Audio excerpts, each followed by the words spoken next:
And again, it's a fun film, and then it turns more serious at the end. And my feeling about it, and please share with me if you had others. The guy who directed this and wrote Four Weddings and a Funeral, Notting Hill, Bridget Jones's Diary. He's got the gift of British gab, you know, and in a way, it may be too easy for him to spin something like this out. At the same time, it's still fun. I got a little confused at one point. I still couldn't answer what the baby boy was doing and how he got there, and if he came back after the flashback.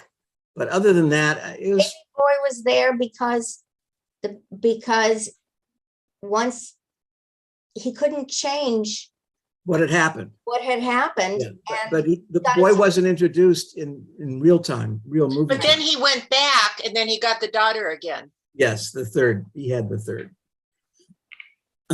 Things like that happen when you play with time. You got to be real careful. But all this is by way of explanation that he's a very skilled structurer of screenplays, and he's got this gift. And look at the track record. Four Weddings and a Funeral was a massive hit here. Notting Hill didn't do badly. I mean, you know, it's Hugh Grant in his glory days, and the others. The guy has a lot of skill, and this was the last film he directed. He has a lot of, sort of towards the end of his directing and writing career. In 2013, this film came out.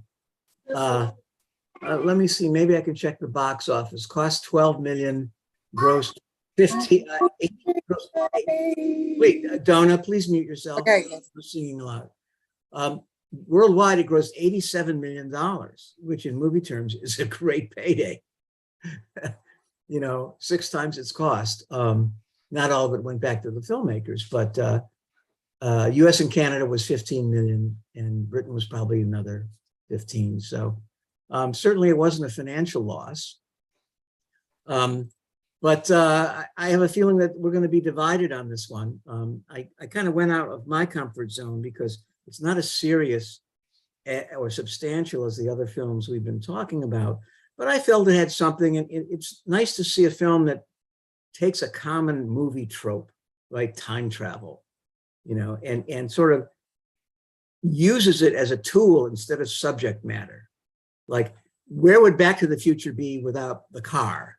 You know, it's still a great movie, and it plays with the mind as well. But there are other time travel movies that are just all about the process, like Transformers and the Avengers. It's all about how are they going to appear and how are they going to survive, and it's not really about anything else. They're about the process and the action.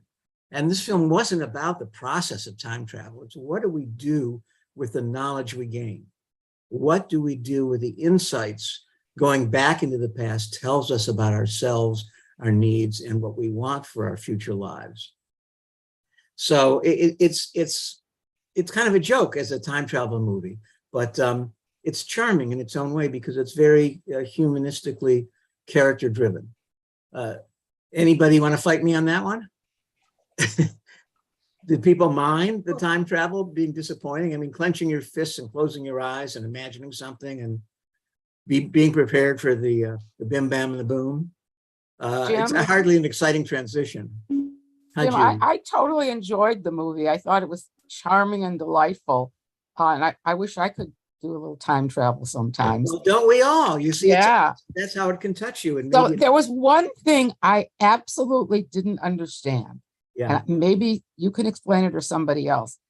It had to do with when he came home one time and he was going to feed they just had the one kid, the little girl. Yeah. And he goes, "Where's the most beautiful girl in the world?" And it's a little boy with dark hair. And he's freaked out. And he goes to his father, and his father explains something. Then much later at the end of the film, when the wife says, let's have a third child, and he says, "This is the most important decision I would have to make because I would lose the ability to ever see my father again." And I think that was somehow connected to the other baby, the dark-haired baby. But I didn't understand that. Fern, you want to handle that one? They couldn't, you can't go backwards from a certain point. Once something is passed, if you go backwards, everything You can't undo it. can't undo it. But who was that dark-haired baby? Because he had gone back too far and ended up with another child because he changed what happened. You mean No. he wasn't married to her? No, it was. Well, wasn't. just had a different child The instead. conception was different. Oh, just No, like a I've seen this movie 4 times and I love it. And his father explains to him after that incident, he right. went back before the child was conceived Right. to save his sister from that bad Ah, future. right. Then missed the he goes event. back and he sees this child is different. And his father explains to him, when you went back before, that changed which sperm fertilized your wife's egg, and it was a different sperm. He literally says that. It was Okay. his. That's Okay. why at I the must end of have the missed film, that. Yeah, at the it end was of a the little film, opaque. he's reluctant. He says, I can't go back. His wife wants to have another child. And he says, it's the hardest decision I've ever had to make, because that means he will never be able to go back and see his father again, because that will change their children. So it's a voluntary choice he has to make, whether to go forward with his life or be able to continue going back to see his father. Right. And he makes his last visit to his father. Which It was all so hangs on touching. the selectivity of sperm. Oh, I see. It's a medical film. It's It's a there's a whole documentary. bunch of people who want to comment. Let me read it in order. Arla, Cindy, Steve Greenberg, Howard, Frank. Okay. Oh, Arla, okay. Arla. Yes, thank you. Yeah, so I was also gonna say what Steve said, exactly that was the one caveat. You could go back and change everything except for that one thing about the individual sperm that would, impregnate the wife and therefore result in the child that they had. And I felt that you needed something in the movie like that, because otherwise, that was the turning point, because otherwise it would just seem like you could go back, and there was never any problem with him going back and changing things. But this presented the dilemma to him. Would he had to find a different way to have his sister stop going out with the guy that was no good for her and stop drinking alcohol, which he did. He did have to decide to say goodbye to his father as a result. And this presented the issue to him, otherwise, like I said, there would be no movie. I mean, well, it'd be just time travel. yeah, it would be time travel and you could go back and back. But I found the movie to be very charming. I thoroughly enjoyed it. I had no problem with the time travel, because, it's one of those things you just accept, and it wasn't, as you said, Jim, it wasn't so dominant in the movie. And I just really, really loved the message at the end. You recall initially his dad had given him the advice, go back and relive every day, live it twice. So the first time you live it with all the angst and the tension and anxiety. And then the second time you relive it without that, and you just enjoy it. But the son went beyond him. And with the knowledge he gained was that he finally, by the end of the movie, realized I only have to live each day once. I don't have to go back. And I just have to appreciate the joy and the beauty of what each day can bring. I thought that was the message of the film. I think you're right. Exactly right. I like that. Cindy. Yeah, I thought it was a touch like Groundhog Day, where he kept perfecting that same day. But my head was spinning afterwards, thinking about all those times, like 5 minutes later, you wish you had said something different, or you thought of something better to say, or having that last moments with a loved one, to have that last 5 minutes again. And I really enjoyed it, and I enjoyed the concept for the fun of it. Yeah, I think you enjoy it so much, you question it less. You go along with it, like a willing suspension of disbelief. Right.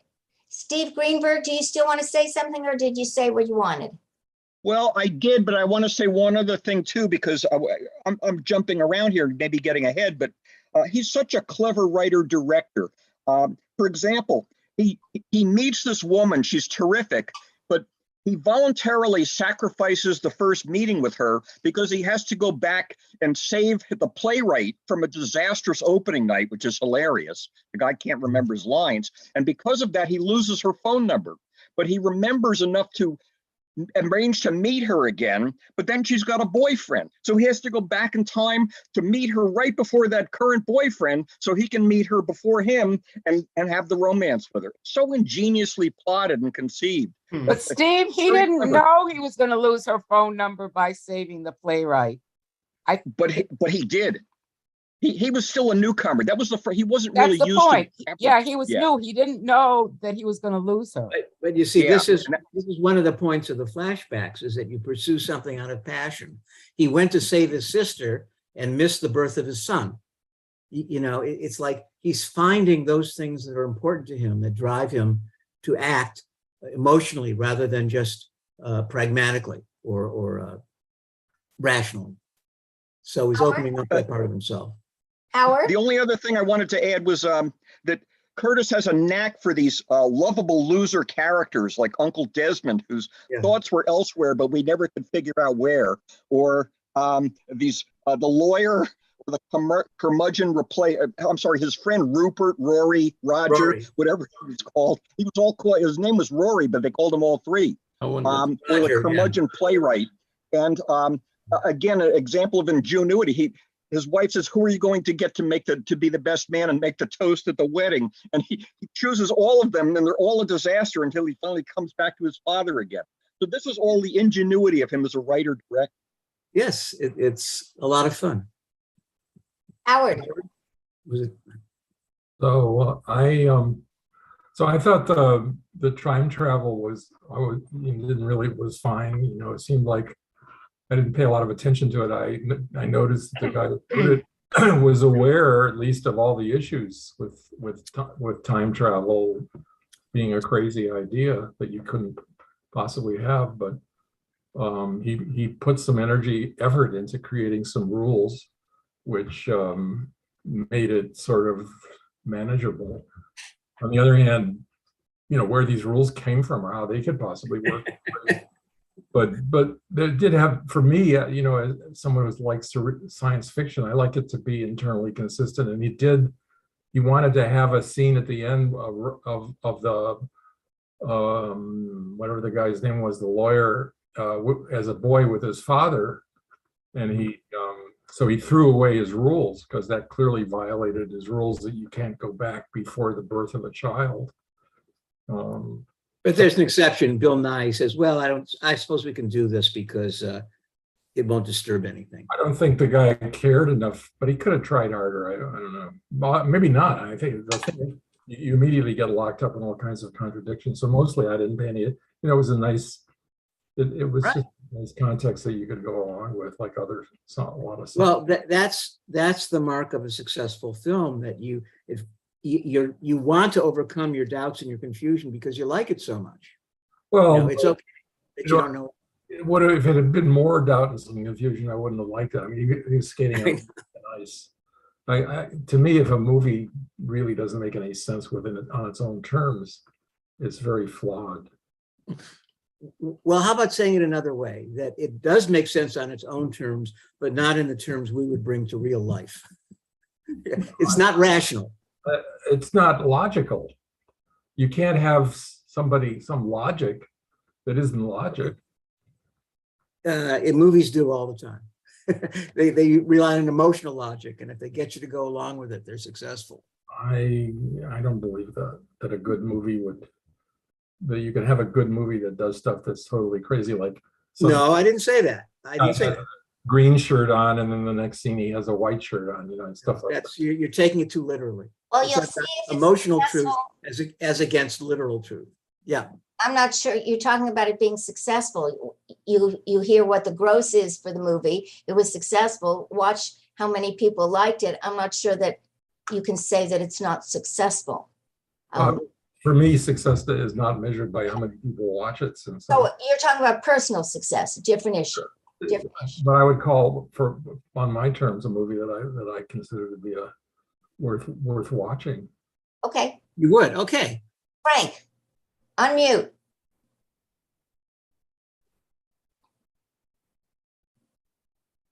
It's always in the lower left corner, Frank. Okay. Okay. A lot of what I wanted to say has been said, but I will, several Turn your observations. camera off if that's. Several observations. One is, Jim, one You thing. don't have your camera on. I don't have my camera on, I'm told. Okay. There There, you you got the full works now. Cool. Several things that I observed. Both Yvette and I had trouble understanding the meaning of the dark-haired little kid. I guess it was a Yeah, I did too. girl. And several other people had mentioned that. So obviously, even though he's a good writer and whatever, he missed the point there somehow, but nobody's perfect. The second is, Jim, you have repeatedly told us in our discussions on many movies that you have to suspend belief in a way. You have to become embedded in the story itself. And this is, and accept the movie on its own terms. And I know that I'm paraphrasing you correctly or not, but that's how I receive it. And that's true here. And I was thinking of another, in many ways, another popular film. It was very popular and is still referred to very often today. That's similar in its theme, and that's Groundhog Day, where it's again being able to go back and redo, and the character learns to correct some of the inappropriate or insensitive behavior that he had previously, and it winds up very gloriously, nicely at the end. But same thing, you had to suspend belief, but it certainly has made an impact. We lost you, Frank, if you can hear us. Okay, he'll come back. We'll come back. Yeah. Who's next, if there's anybody? I don't think anybody has their hand up. I want to say that I love movies like this. I love all of Curtis's movies. I'm able to just put aside any of the stuff that he creates and just go with the sense of romance and feeling. And I think that one of the things is that romance doesn't have a logic to it. It doesn't need all the rules to be okay. It's a feel good approach, and I loved the movie. I've watched it twice in about 3 days, which I don't usually do. And I think he's just a genius at doing this kind of movie. And I think people really, in general, a lot of people like it because he's made a huge number of these films that are very successful. I think we all like the sense that somehow we can deeply connect with each other, that we can look at our lives and make them better and sweeter. And sweetness permeates this movie. It's I think, Fern, correct me if I'm wrong, but I think you're really rooting for the couple as a romantic couple. You want to see them get together and succeed regardless of the obstacles. all of the people. I'm rooting for the humanity of the people. The fact, for example, the uncle, who's so weird, and they are so kind. They portray him in such a sweet way, even though he's weird and you can't really understand why he is the way he is or why he does it, but they're kind to him. And they talk about the importance of find somebody who's kind, like this young man is, he's kind. And so is the woman that he picks. And in a world where there isn't very much kindness at the moment, watching something like this feels especially good. Okay, so movies in general, and especially this one, they can address something that we're needing that have nothing to do with the film in a concrete way, but in an emotional way. The film speaks to that part of us that wants more completion, that wants closure, that wants romance, that wants to see kindness and decency by talking around it. You know, it's not your version of it, it's their version, but you understood it. So it's kind of like films get to you because they understand your need. No, you don't. You have to turn on. Gail, do you want to unmute yourself? Yes, I agree with Fern, everything she said, and you can lose yourself in this film. You turn it on and you're lost. And so that, I think, is the mark of a good film. But the second thing is, it's a film that you can actually discuss with a 20-year-old or a 25-year-old. You can watch it with them. You can talk to them about it. And there's most films, I'm not sure after I watch it that I want to discuss it with one of my older grandchildren or someone like that. So immediately I did call I have grandchildren that are in their 20s, and yes, they had seen this film, and yes, they wanted to discuss it, and yes, they enjoyed it. Well, I thought, well, that means it goes through the ages, and I think that's the mark of a good film too. Okay, I love that you brought this up. My 27-year-old daughter came in tonight to stay with my wife, and she said, "What's the movie tonight?" And I said, "About Time." She said, "Oh, that's awful." And I said, "Well, I don't know. I think it's charming. It comes around and has a point." And then, though, this is the capper. The other film, the most recent film he did, is called Love Actually, about 6 different kinds of romance. She loved that film. Same writer, same treatment. Hugh Grant, yes. And it's like, go figure. But she got it. So that other film of his addressed her need for romantic closure or something. I don't know what it was. We haven't discussed it, but that's a very popular film, Love Actually. Yeah.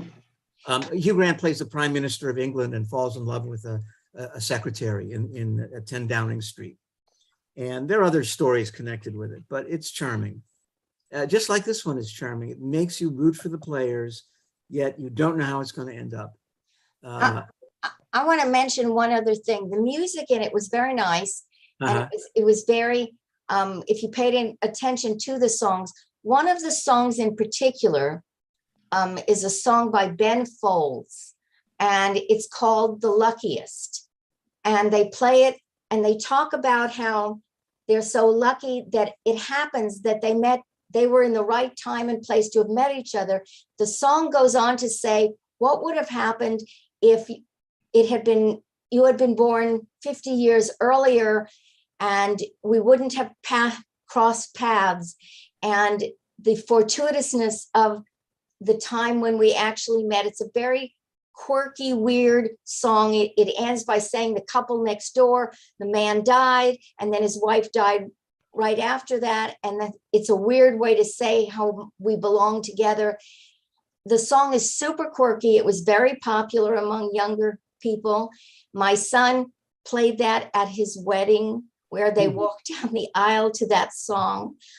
So I would be very interested to hear whether young people find the movie quirky in the same way that song was quirky. Clearly your daughter didn't, but I think it's an interesting question. It would be interesting to watch it with some young people. It would be. I'm sorry, we used to have this 35-year-old woman in our group, Melissa. Yeah. And I miss her because this is the question we tossed to her. I'll reach out to her and see if we can't get her back. LaDonna, do you want to unmute and say something? I so appreciate every take on the movie. I didn't get a chance to see it, but I know Notting Hill, and I love Actually.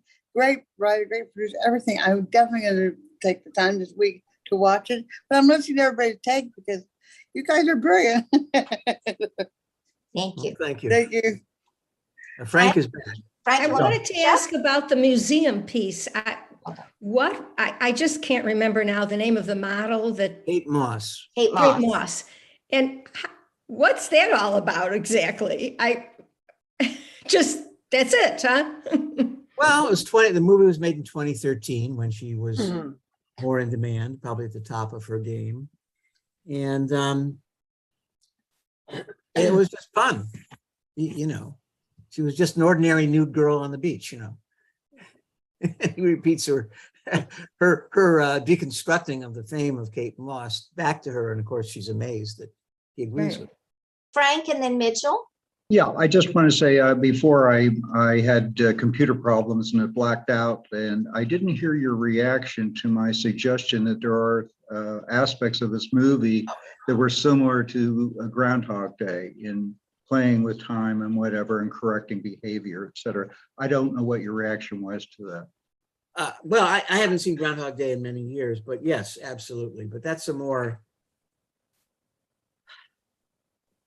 that's a less gentle film, you know, Yeah. and it's going, as I recall, it's a lot more political and a lot more Oh, I don't know, well, okay. sweet, All right. less sweet, but You, I don't remember it well enough. And you're right, there, of course, there's parallels to it, but it beats the other side's sci-fi movies where it's that are about the process of time travel.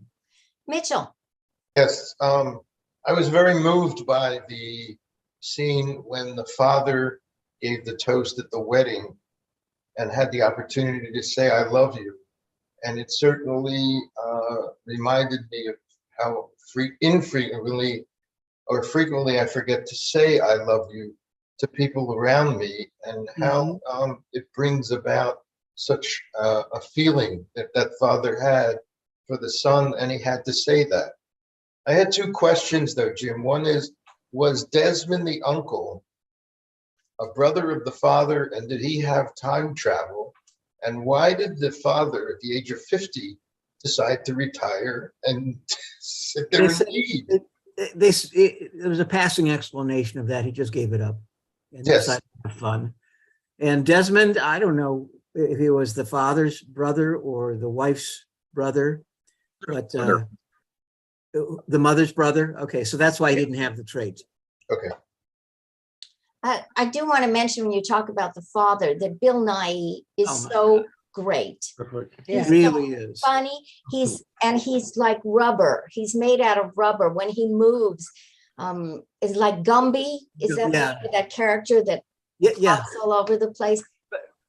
But it's so pointed and it expresses what words can't with feelings. You know, it's very graphic. And I liked him so much when I watched it this afternoon. I've looked up some of his other films, so maybe we'll see some of them, but he was really terrific. He also had a big part in Love Actually. Yeah. He played a down kind of faded movie rock star. Oh, right. Ultimately falls in love with his fat male manager. Yeah. And he's again super sweet, super quirky, very funny. Yeah. In answer to the question of why did he retire at 50, I think the father explained it when he tells his son that he has cancer. And he's known this for a while. And he said, you know, why else would I retire at 50? Right. Good. Except he didn't play ping Arla pong. and then Howard.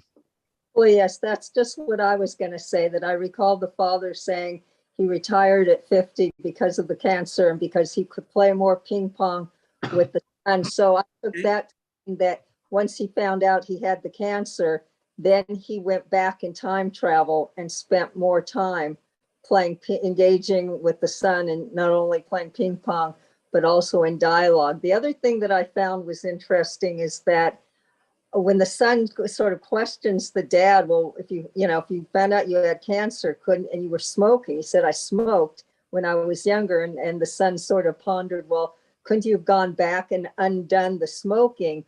But the father said that he had engaged in the smoking when he was very young, prior to the son and the daughter being born. So that reiterated and reinforced for me that idea. Remember, you can't, if you go back too far before the kids are born, you're going to upset the sperm, the particular sperm that impregnates, and you'll end up with different kids. So for the father, he didn't want to rid himself of the cancer because he wanted to still have his son, his daughter as well. Thank you, Arla. Howard. I was wondering if anybody thought that this movie, the movie maker, was kind of emulating various Woody Allen qualities in the way he made the movie, and also whether Mary, I forget the actress who played Mary, was kind of doing a lot of Diane Keaton type thing, cute things. I don't know. I think it's Rachel McAdams' own cuteness. She certainly wasn't as goofy. She was innocent and not scheming. So I didn't feel that, but there is a certain glib humor that the film has that maybe made you think of Woody Allen. But it's humor isn't to attack people in this, whereas Alan can be pretty savage in his criticism, his satirization of people. Oh, also, I was thinking, in terms of what the movie was trying to say, there were some sort of obvious things that, everybody knows that, like family is important and you should live life as it is and enjoy what you've got, things like that. But I thought one of the interesting things was that it was the father had special powers, and then he had learned from his father that if you just go too far with it, you'll get burned, it'll hurt. But if you control it and don't get out of bounds, he greatly improved his life. He had a very nice life. Mm-hmm. He loved his life. Better than somebody would have had if they didn't have those powers. So I thought that was interesting. Mm-hmm. Arlene, did you want to say something? Arlene? Me, Arlene? You, Arlene. Oh, okay. Schwimmer. I know there are two Arlenes, or usually. Arlene and Arthur. Yes, okay.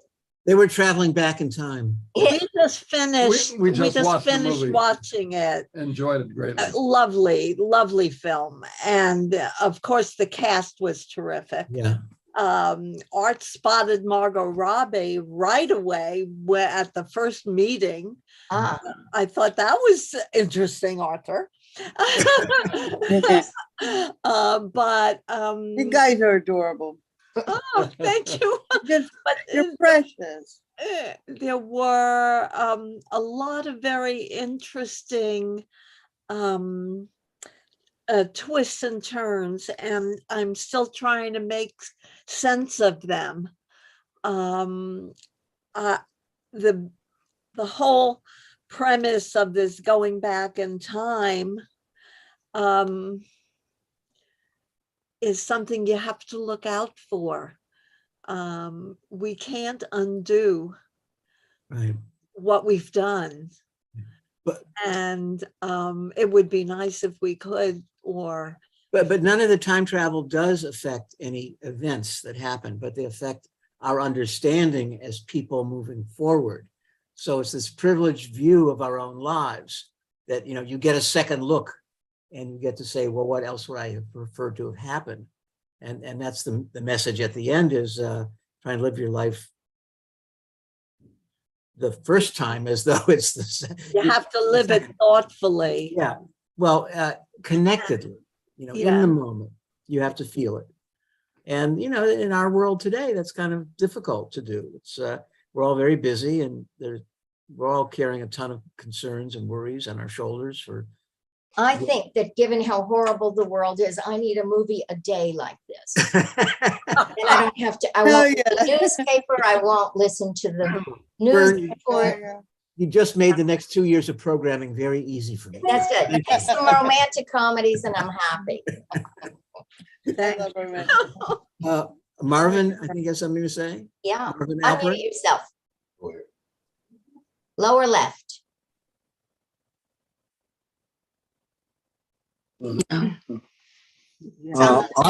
Raise your hand, Jay.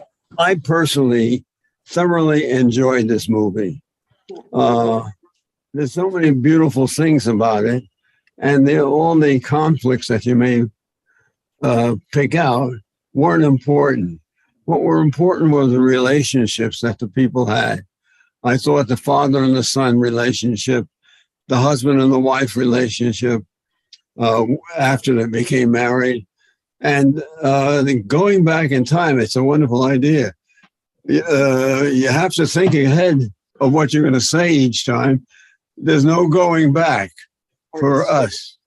So we have to do it the first time, the right time. And but the relationships were beautiful, and that's what I enjoyed the most.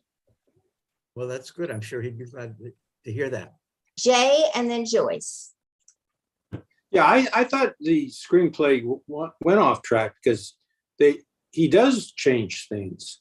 He changes his relationship with Mary because she has a boyfriend, and then he changes the relationship between the sister and her boyfriend. So I'm not sure what the message was there. But no child was born. You're right. Yeah. He does Yeah. change. He gets a bit of rupee. Yeah, I tried not to get involved in the technicalities of it. It seemed to me that what he was really striking that was a universal belief that we all have, that, gee, I wish I could have done it differently. I wish things would have been changed. And I thought he was brilliant in doing that. And, but don't, I could have done things differently. Yeah, but don't we have a name for that? I don't know. What is it? Don't we call that God? No. No, because it's we're trying to correct our own mistakes. Maybe that's the divine within us, you know. But what's the difference between a mistake and you know, things that didn't go your way and they shouldn't have because you did it wrong? You know, it's justice too. What he's saying is the ability to time travel removes the anxiety and the hurt and the pain of mistakes that you make. Yes. So you can correct them. Right.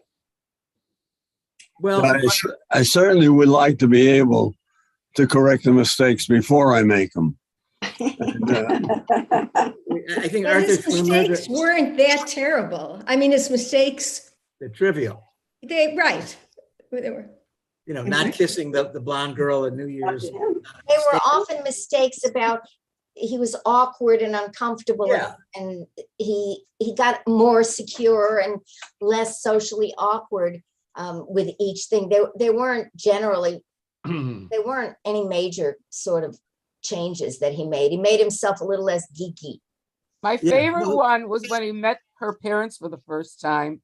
And they're standing at the door and he goes, "No oral sex." I laughed so hard. Was a fun. Joyce. Don't tell him. Barbara is. Oh, Bob. Okay. Barbara wanted to say something, no? I just enjoyed one of the times he went back to try and save the playwright's opening, and he chastised the wrong actor. Yes, that's hilarious. Right?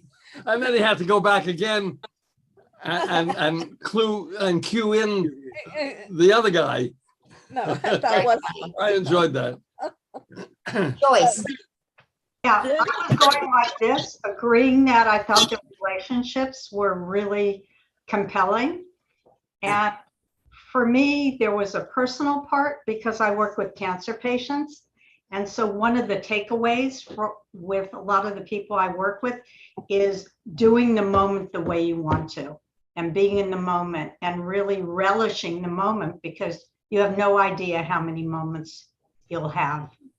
And so on a personal level, I found that really important. I'm sure. Thank you. Mary. Yes.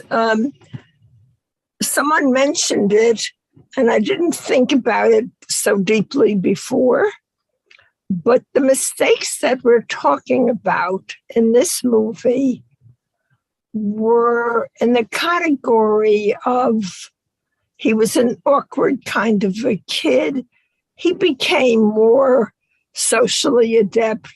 He became more aware.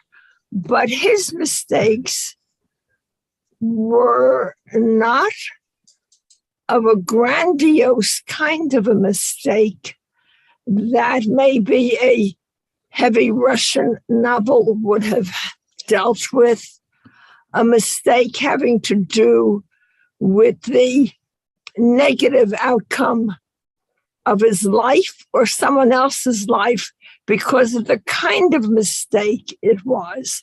These were not that kind. And I just realized it now. Okay, are you okay, honey? Which kept the film, I'm fine, thank you, which kept the film on a much lighter, funnier, sweeter, more positive, less negative relationship kind of a stance. And I'm glad it did that instead of dealing with mistakes that are unfixable, that some people make, mistakes that never, ever find solutions. And we know that it may be another kind of a novel or a movie. We have dealt with those mistakes before. They're heavy, The movie ends up heavy, and this was not that kind of a movie, which I'm glad about.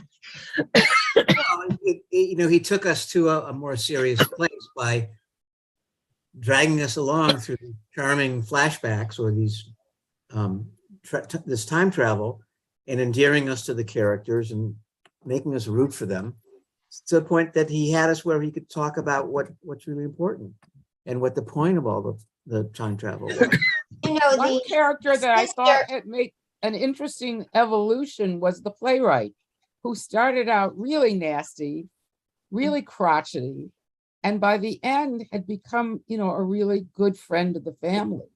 And he had made some comment that he really didn't like the father.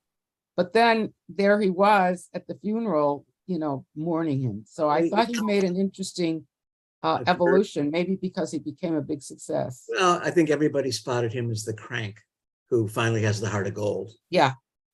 Carol? Well, I'm listening to the discussion and I realized that I thought in some points I got impatient with the movie. It seemed a little long and a little indulgent. Yeah. And I didn't pay huge amount of attention to the time travel. I thought it was quirky and kind of fun.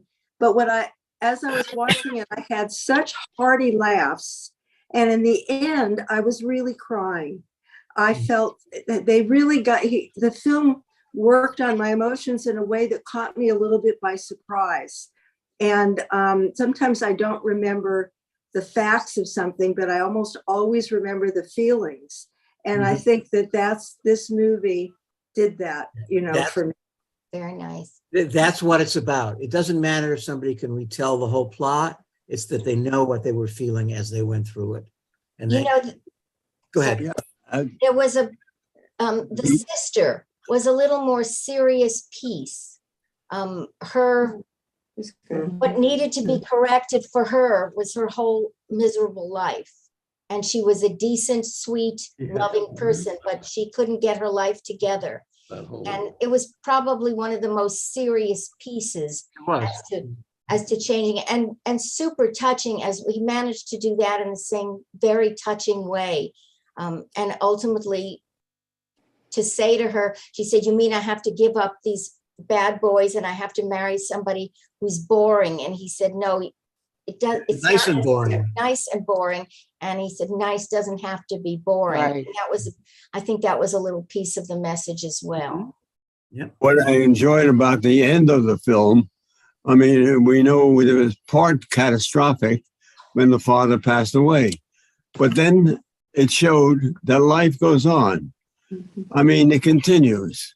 It was a tremendous loss, but everybody made the adjustment, and in the next things, they were continuing to live. Right. And that was a good message, I think, to leave. In tribute to him. It's rarely called upon that life, scenes like that are played for the moroseness of the loss. But look, we've all lost people in our families, in our lives, those of us with gray hair here. And your own life went on, and that's not a betrayal of the person you lost. And we should expect the same of those we love after we're gone. So it just put us in touch with that generational thing. Yeah, Miriam. In fact, excuse me, Judaism asks you to do that.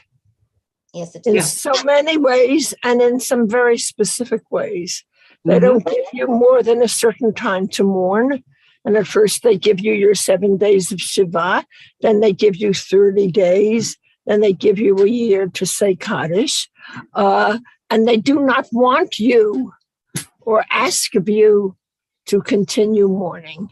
It doesn't mean that you will forget or that you will ever forget, but it does not want you to continue being a mourner, which is not good for you and not good for the people around you.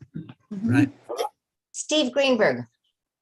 Yeah, I just was going to say that it's very illustrative. The first time Tim goes back and tries to save his sister, Kit Kat, he goes back in time and prevents her from meeting that bad boyfriend.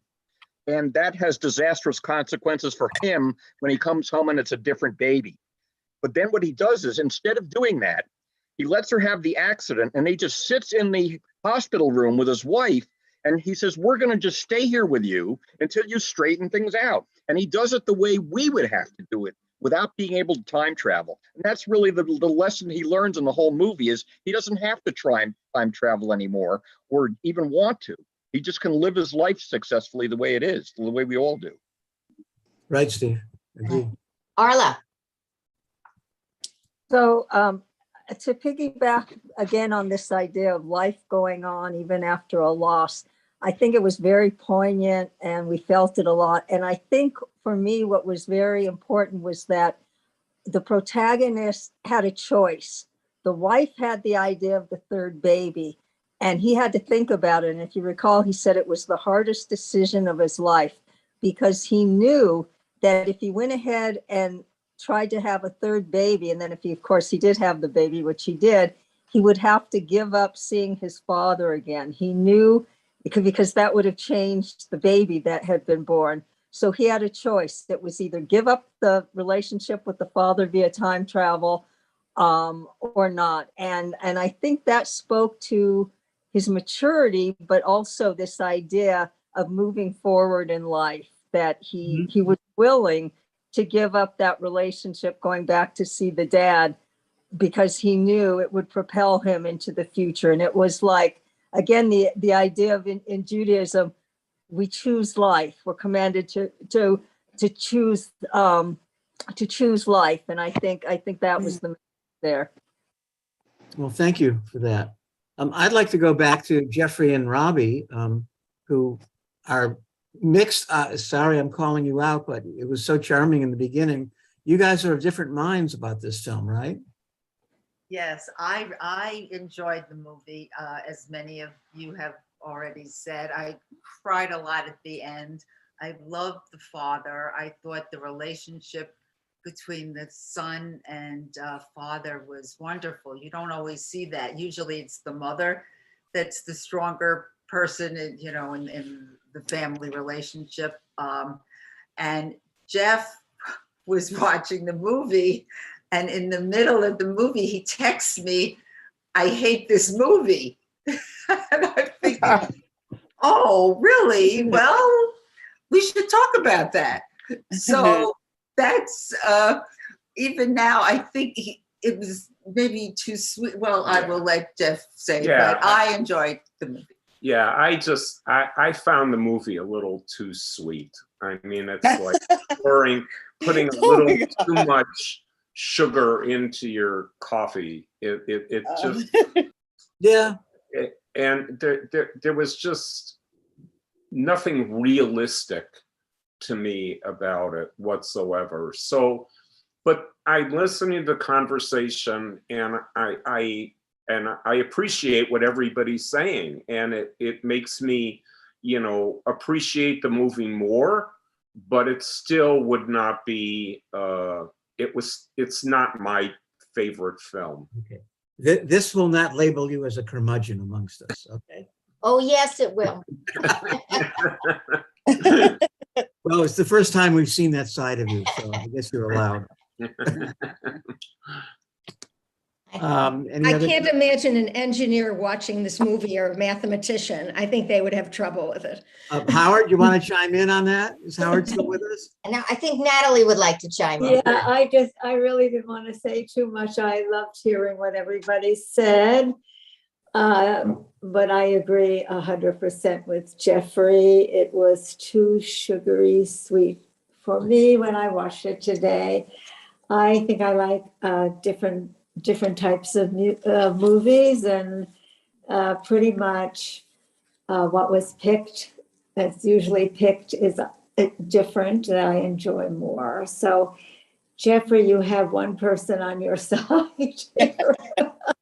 No, I think you have more. Risa has something to say. Yeah, well, Jeffrey just gave me permission to say what I was thinking the whole time.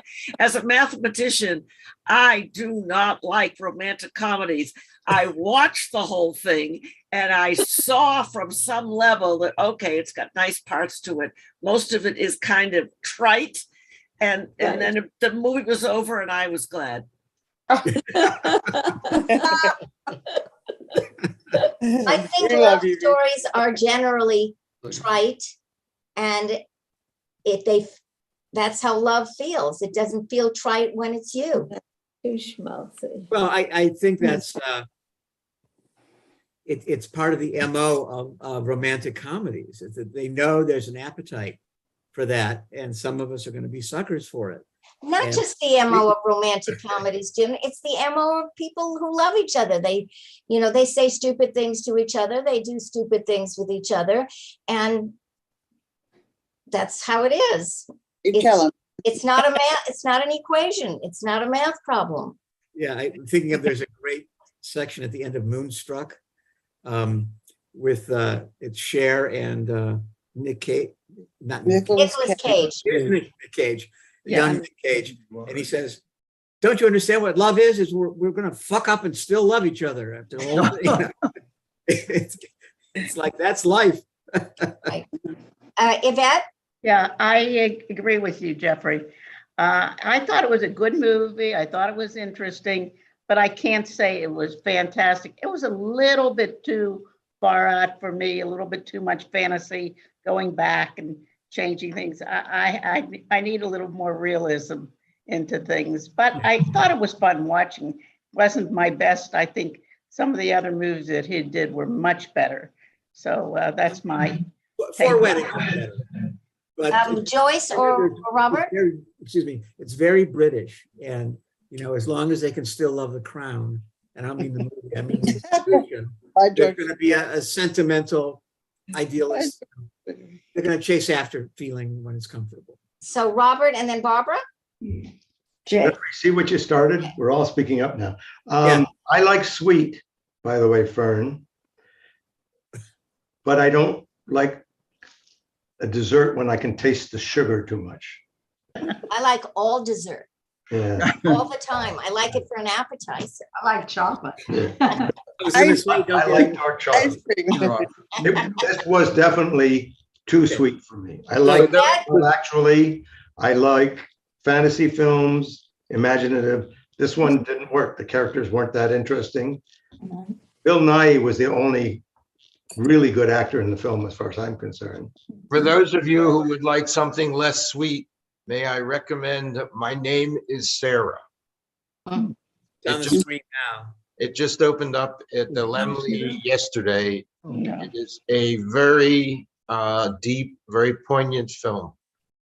Ann Cheslaw, who sometimes participates, just emailed me before the screening discussion tonight. She was there, and the filmmakers were there at the Laemmle Royal, I suppose, where they often do that. Mm-hmm. She said, "Please recommend this to the group because it's a must-see." Her name is Sarah. Before we veer off, I bet if you could look at and analyze people's personal, intimate relationships, there would be a direct correlation with the way you like them conducted and the way you feel about this film. Obviously, one can't do a scientific study of it, but I believe you would see it. So far, that's pretty psychological. I believe you would see it. Jay, did you want to say something? Yeah, just a footnote. I thought it was interesting as a footnote that they made him a lawyer. Mm-hmm. And lawyers' lives are based on logic and fixed rules of thought and procedure. And yet he's the exact opposite of that. And I thought, I was curious why he would make him a lawyer. It just didn't fit. Jay, they made me a lawyer too. I'm a lawyer and I still, I still like it. But you live in a fantasy world. I don't think so. Oh. Family law is not a fantasy. It's just filled with awful reality. Yes, I need these movies. But you, I mean, yeah, it's people are different. What can I say? But hey, thank you for bringing that up. Why was he a lawyer? Because he started out kind of dry and not, being lost, emotionally lost, and he overcomes that. He gets beyond being a lawyer. That's interesting. Or left. Sure, he got the guy off for fraud. I don't know. Arlene and Arthur are pretty good lawyers too. Well, it was interesting to me. This is a British film, and they used the word lawyer instead of barrister. He wasn't a barrister. He was a lawyer. He was a I barrister. think, Something that was curious to me. yes, but I think that Steve, because they made him a lawyer, was so opposite to what our stereotype or what you just explained you think a lawyer is, just because he was a little bit bungling. Lawyers are not supposed to do that. He was somewhat awkward. Lawyers surely are not supposed to do that, not in the courtroom. And he was somewhat the opposite of a stereotypical lawyer. And therefore, when he said, I'm a lawyer, everyone, the audience, the people in the film, everyone was taken aback.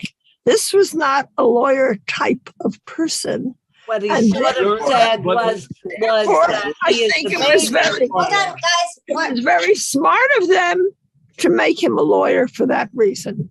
Arlene, I missed what you said. I said that he should have said he was a baby lawyer because he hadn't, and those of us who have had a lot more experience in the law would call the younger people baby lawyers. They still had to learn a lot about what appropriate decorum was, even though I was born and raised in Brooklyn, but I still learned pretty quickly about how to act and how to be a lawyer. And he was learning too. He was learning also to be a man. He was a very awkward young boy. He regretted his behavior in the first scene, the New Year's Eve party, when he didn't kiss the girl that he thought he really liked. And she was just there waiting for it to happen.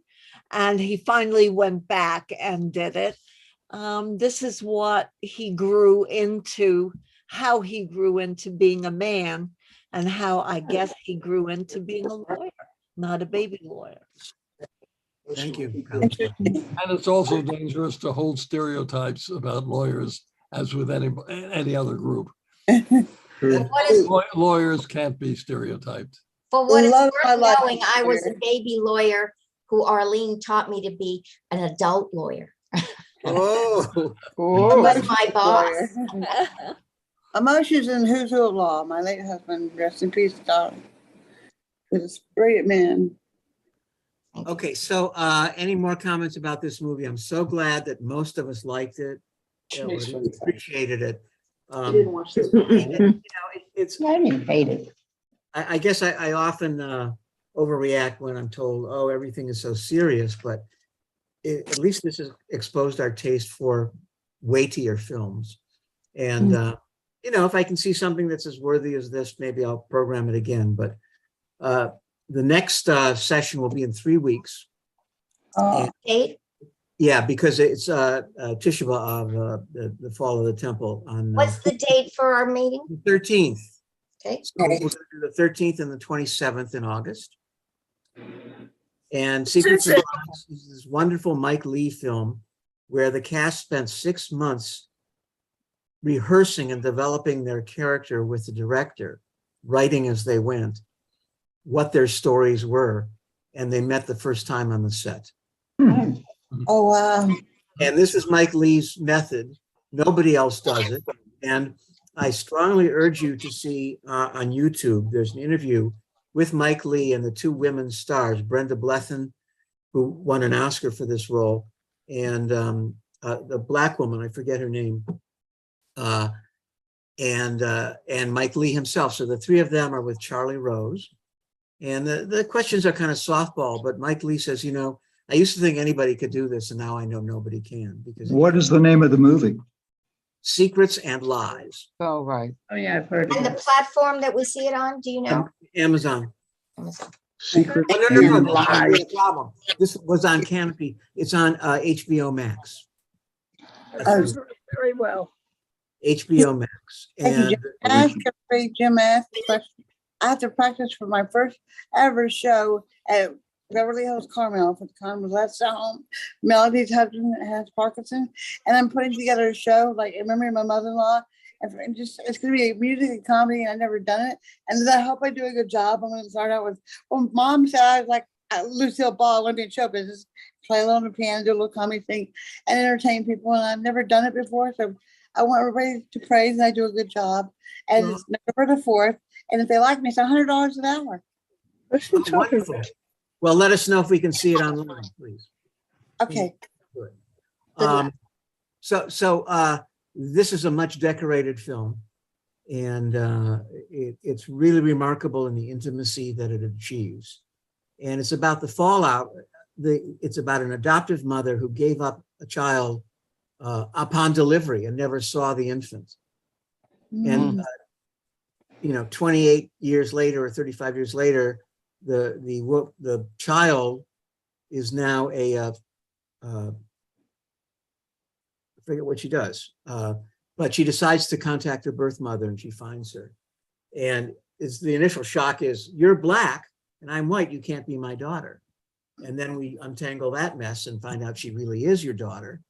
And then she has to meet the family.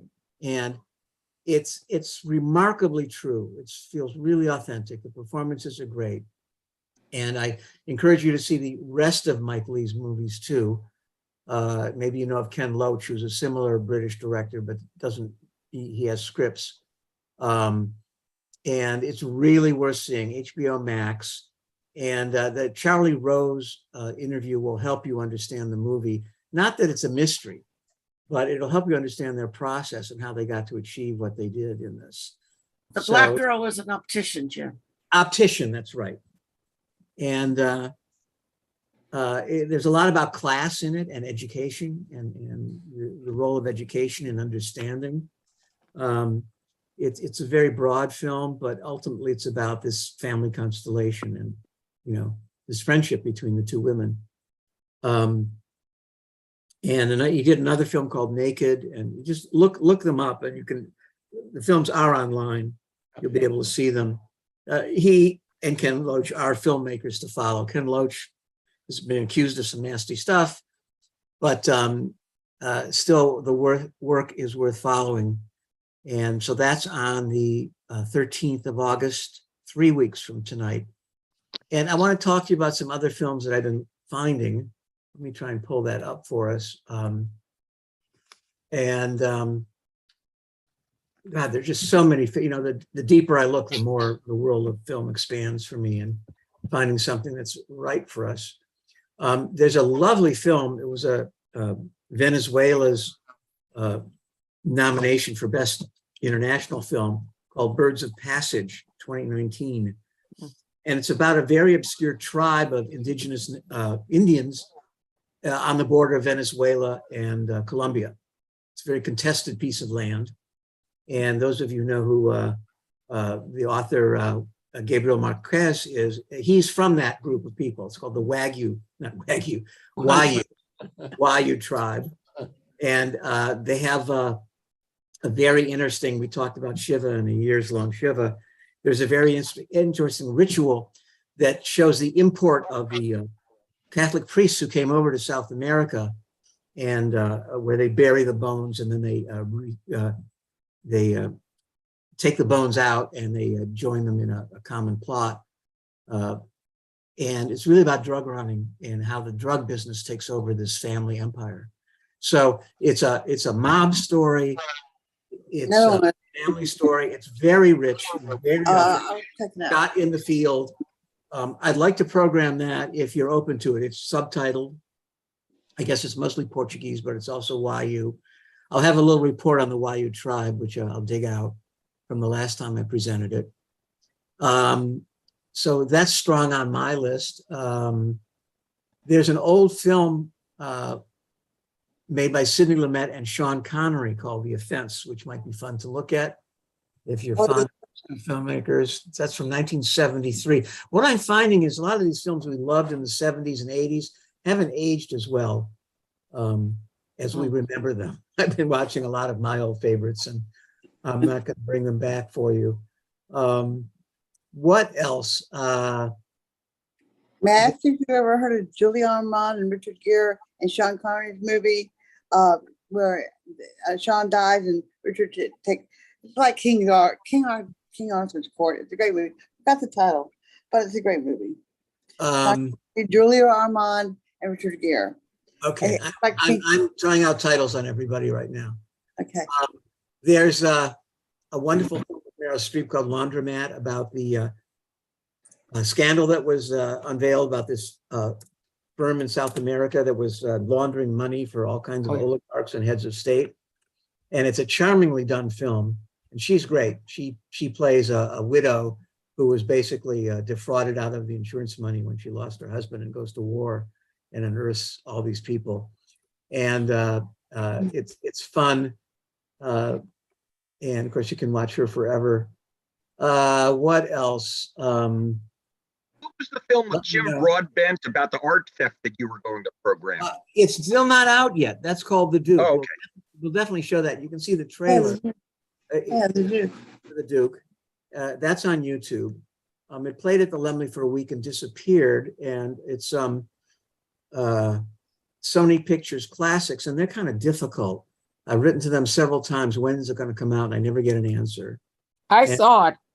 Yes. In the week it was playing. Yeah. It's a good film. Yeah, it's fun. Searching for Bobby Fischer, about the chess champion, a film directed by Steven Zaillian, who's a great writer as well. Then there's a kind of interesting, there's a couple Holocaust films I'm looking at. One is about the philosopher Hannah Arendt. She coined the phrase the banality of evil regarding how the Nazis could possibly perpetrate such a horror and genocide as the Holocaust. And she goes to Eichmann's trial, and it's all about her realization about how it was possible for this boring bureaucrat to do what he did. And it really takes us to a certain level of realization of what the essence of this betrayal of humanity that the Holocaust represents. And I'd like to show that. It's a little bit dry, but the performances are great. There's she and her husband have a great relationship.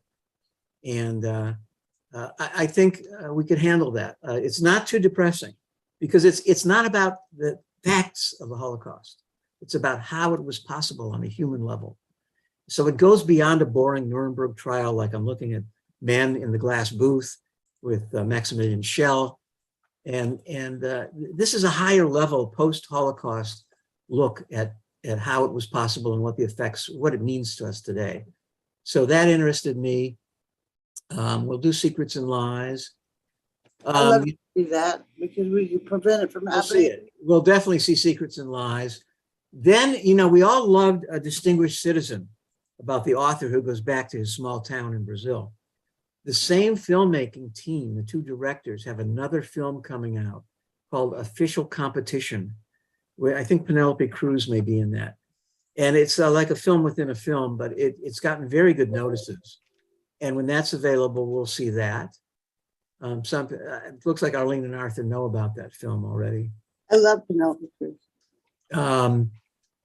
There's a Polish film about 3 Polish priests that looks very interesting. And I won't,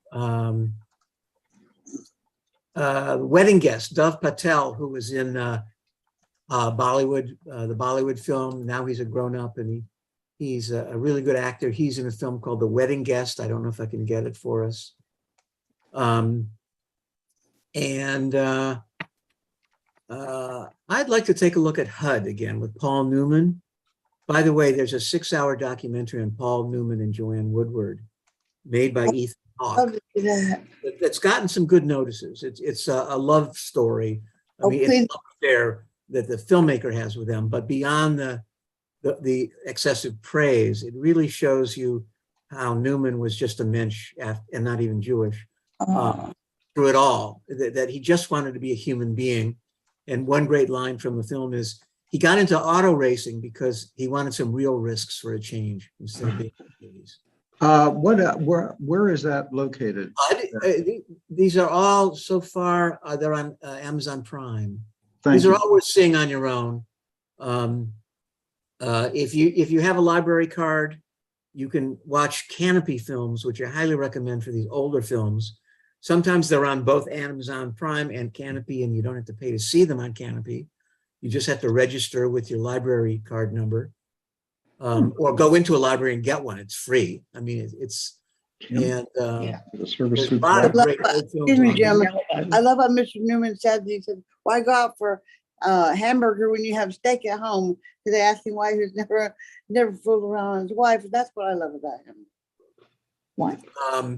Jim, in order to get, if you have a library card, can you go on the library website and register? I think you can now. I think you can. You don't have to go in. They may ask for a photocopy of your driver's license. Is it only for LA or can Santa Monica do it?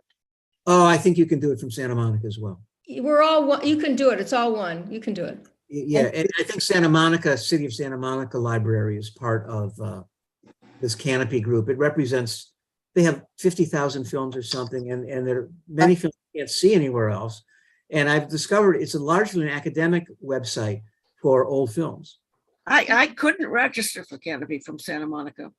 You can use my address. How's that, Lisa? Jim, are you sure that Paul Newman isn't Jewish? Yes. He was not born Jewish? Okay. No, even though he's born in Shaker Heights, Ohio. I thought he was Jewish. Yeah, I did too. He looks it, but he's a mensch anyway. I mean, that's sort of the point of his 6 hours. He was just a decent man who was skeptical of his own fame. What's the name of that one again about Paul Newman? Well, what the documentary is called? Yeah. It was just reviewed in today's New York Times or yesterday's Times. And yeah. Look up Ethan Hawke, Paul Newman, and you'll find it. Ethan Hawke. Yeah. He's really becoming quite a Ethan Hawke. It's the last movie star. Paul Newman. The last movie stars, right. The last movie star. Yeah, that was Stars, plural. Yeah. Plural, yeah, because it's both of them, but the emphasis is slightly more on him. If the world could be like that, old fashioned. And we'll see. Lots of stuff. I'd like to run these things by you. If anything strikes you, let me know. But that's what's high on my list. I don't want to neglect the Holocaust too much when we get a new take on it. And that's what the Hannah Arendt film is. So, and then here's a very interesting film. You got to see it on Canopy. David Mamet, who's like this new to Judaism Orthodox guy. Not fond of him, but he did Glengarry Glen Ross, which is a great film and play. He also did a film called Homicide. And Joe Mantegna plays a Jewish detective in the New York force who is assigned to bring in a killer. And he, by hook or by crook, he gets drawn into a different crime where a grandmother who's Jewish who runs a convenience store in the ghetto, in the barrio, is shot. And he uncovers a conspiracy around a group of Jews who were running guns back in the post-war era for Israel. And there's a lot of really great Jewish questions in it. It's still a thriller, a whodunit, a police procedural, but Mantegna's great. And basically, he says he can't read Hebrew, and somebody says, "So what kind of Jew are you?" It's stuff like that constantly comes up. And he tries to do the right thing, and ultimately he's just trying to do his duty as a cop, and he gets distracted from that because of this pull of Judaism. So I'd like to show that, but if people can't get on Canopy, What's the name of that one? Homicide. Homicide. It's from 1991. 1991. Mamet today is not the person you necessarily love to love, but we don't have to go there because some of you may appreciate his positions on things. And then there's a Duvall and De Niro movie. Oh, True Confessions. One's a cop and his brother is a priest, and they knock heads. That's quite well respected too. So I'm digging back into the past, but I'm also I'm on the, we're going to see Official Competition in the Duke, Birds of Passage. Those are high on my list. So Anything with the late great James Caan? What about the late great James Bond? May you rest in peace. Do you have anything other than the Godfather? Connery and Sidney Lumet, The Fence from 1970. Okay, all right. I have to see it first. Connery. If you want to see a fun Connery movie, look at Zardoz, Zardoz, which is a science fiction movie that tries to be like the Odyssey, and it's insane.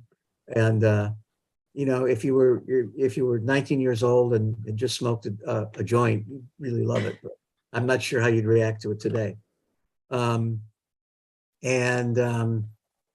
Lots of stuff out there. So I'm glad this was a successful film for most of us. And we'll keep going on, and I'll have more to report on the 13th of August. So continue to have a good summer. God bless everybody. Oh, I didn't you see too. it, but I Thank you. love to see you. Bye. Love seeing everybody. Bye, darling. Thank you, Hannah. Thank you. Bye, everybody. Thank Thank you. you. Love you. Jim, what was the last one you said after homicide? True confessions. Oh, True Confession. Thanks. Welcome. Duvall De Niro. Oh, yeah. Right. Has anyone seen the Juliette Binoche movie in the movie theater at all? The new one? No one. No. Okay. Everybody have a blessed week. Well, miserable. You've been gone much too long. Where are they gone? Did they go to Tina's tonight? You know what? I'm going to get in the car in about 5 minutes.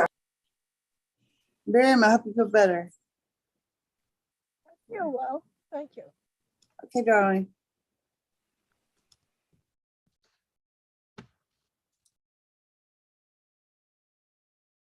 Just what happened.